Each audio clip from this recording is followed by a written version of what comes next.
We've done this now for the last couple of weeks, shined the spotlight on a particular team to highlight its off-season needs, and we'll do so today for the Minnesota Twins.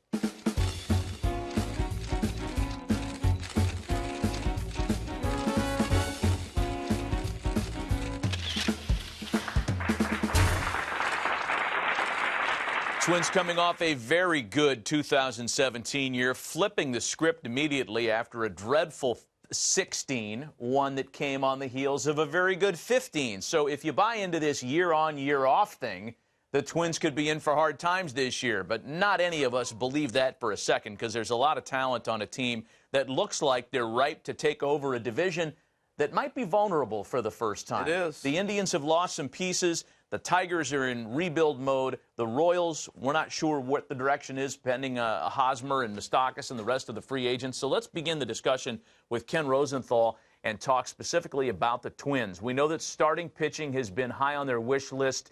To what end are they pursuing that right now? Oh, they're going to end up with one of the free agent starting pitchers. I can say that with confidence. It might not be Darvish, though it might be. And JP mentioned before Lance Lynn, Alex Cobb. One of these pitchers, I feel pretty strongly the Twins will end up signing, and here's why. Their rotation is the weakness of the team by far. They were 10th in the American League out of 15 in ERA, rotation ERA, at the end of last season. And really the only guys you can trust right now, Santana and Barrios. Kyle Gibson's had his moments, Mejia maybe, but they need better, and they know they need better. I would not be surprised, actually, to see them end up with one bigger name and one smaller one. That's how thin they are. But on the other side of it, the offensive side, this is a really intriguing team. 4th in the American League in runs scored last year, behind only the Astros, the Yankees, and the Indians. They had a great offensive season. 6 players with 70 or more RBIs. That's the first time in club history they had done that. 6 players with 70 or more, and it was nearly 7 because Max Kepler finished with 69 RBIs. The only team with more 70 RBI men. And I know RBIs are not the sabermetric stat of preference, but it just shows you the offensive balance throughout that club. The only team that had 7 70 RBI men last year was the World Series champion, Houston Astros. That's big.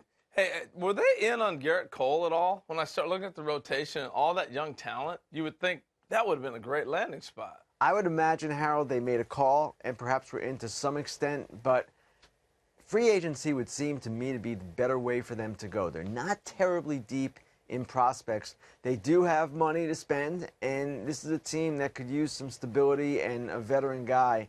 There's that connection between Thad Levine, their general manager, who goes back to Texas with Yu Darvish. They were there together.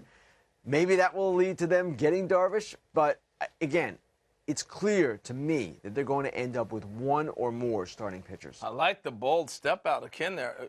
Who you like? I like Arrieta with that club. Who do you like? Ooh, I like that a lot. I think some combination of Arrieta and Cobb, Arrieta and Cashner. I mean, if they can, rub enough nickels together for that, because that's not going to be cheap.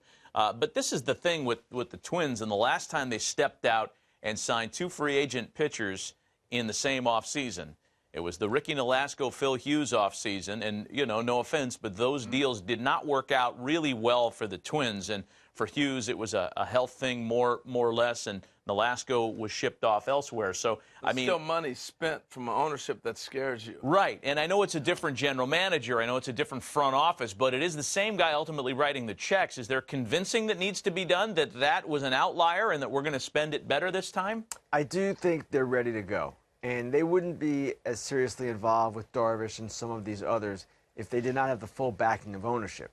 I'm sure ownership has some reluctance because, yes, they were burned by Nolasco and they were burned to an extent by Phil Hughes. As you mentioned, it's health. But, Matt, if you remember, when those guys signed their deals, they were not elite free agents. They were kind of in the middle level. What they're aiming for is a little bit higher category right now.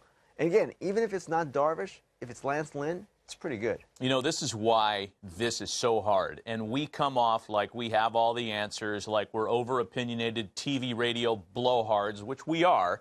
But we also understand how difficult the job is for a front office, because I talk out of both sides of my mouth all the time. You can't pay a guy just for the back of his baseball card, because that's in the past.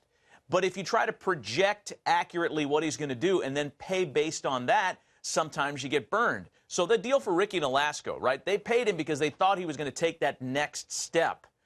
That didn't end up happening there, at least. He had some nice moments last year with the Angels, but again, not to be too critical of the player, the deals didn't work out that well because they tried to project the future. If they were just paying off the back of the baseball card, they might not have spent that kind of money. But they took a shot with a guy that they thought was going to grow within the course of that contract. And that's why this is tough. It's tough to make the right deal. Well, that's the whole beauty of the game. And that is really the reason for the rise of analytics. What they're trying to do with analytics, the teams, is project into the future. And they're trying to figure out which guys are going to get better, which guys are not. And that's how they are paying them accordingly. But even with all the numbers, even with all of the information we have now, there's a human element, and it's simply impossible to know what a player might do. Yeah, well said.